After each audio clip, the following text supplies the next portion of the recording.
Allô, alors aujourd'hui petite vidéo sur le panda, l'animal le plus emblématique de Chine. Donc ceci est un panda. Un panda, c'est un type d'ours. Retenez bien ça, ça va être important. Et on voit quand même bien la ressemblance avec les autres.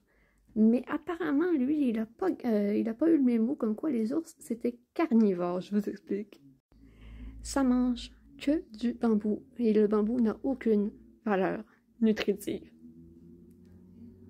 Et le panda ne le digère pas. Résultat, 30 kg de bambou ingérés par jour égale 30 bambous qui sort par jour. Donc, il ne fait que se nourrir en permanence. Et comme ça n'a aucune valeur nutritive, tu es un carnivore, ben, résultat, ils ont la flemme de tout faire. Marcher, courir, grimper aux arbres, se reproduire aussi. Ouais. La femelle panda est fertile 3 jours par an.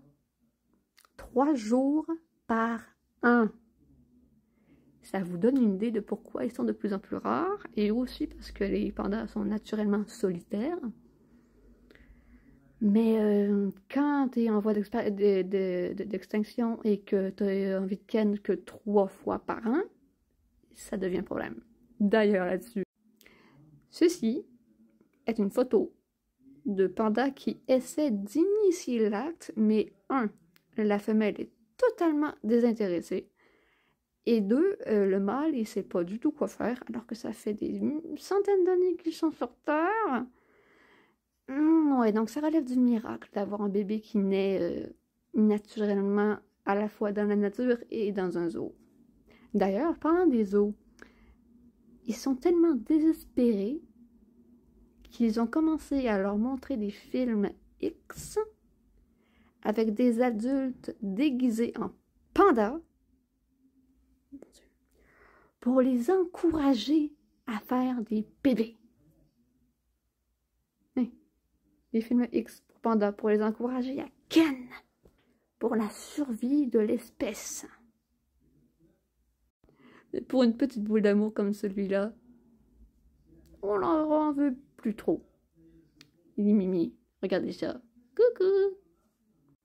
Et quand j'ai dit qu'ils avaient la flemme de tout, c'est vrai. Et ils n'ont pas seulement la flemme de tout, mais ils n'ont aucun sens de la hauteur, de combien ils pèsent versus là où ils veulent aller, ni aucun sens de l'équilibre. Ça, pour un ours qui parfois grimpe aux arbres, on aurait pu dire le contraire. Non, pas du tout. Genre, ils pèsent plus de 100 kilos et ils vont quand même aller sur des branches qui sont fines comme ça. Tu penses qu'il va y arriver quoi? Boum. Donc, voilà. Alors, autant un panda c'est mignon, autant ça peut être un tout petit peu stupide. La preuve en photo. Une centaine de kilos sur une branche de je sais pas combien de diamètre parce que je suis nulle en maths. Le risque qu'il tombe, c'est de combien? Dans les statistiques, je suis plutôt bonne. Je dirais de 100%. Ouais. Quand j'ai dit que ça tombe, ça tombe. Et des fois, ça tombe de haut.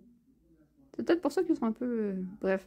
Et quand je dis qu'ils dorment beaucoup, c'est beaucoup et pas nécessairement dans les endroits les plus confortables, on dirait. Parce que là, on dirait qu'il veut vraiment tomber par exprès. Et la flemme de tout, celui-là, il se met à rouler pour ne pas avoir à marcher.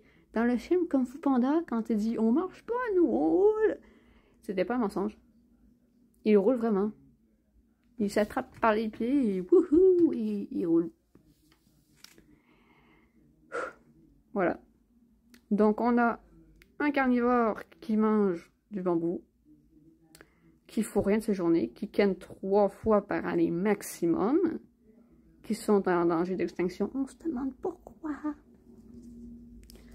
Qui n'ont aucun sens de la hauteur, du poids qu'ils ont, ni d'équilibre, clairement. Qui apparemment ne veulent plus exister parce qu'ils sont pas fichus de se reproduire, en milieu naturel et en milieu de captivité parce qu'apparemment il faut leur faire montrer des films X pour que ça leur stimule leur... je sais pas. Mais on n'est pas sur le mammifère le plus intelligent du monde. Non. Là, on est plus sur l'ours le plus... le moins... que le plus bas QI, on va dire. Voilà, c'est tout ce que j'ai à dire. Bye! Au fait, cette chanson, c'est un mensonge. Désolé d'avance si j'ai ruiné votre animal préféré. Everybody was kung fu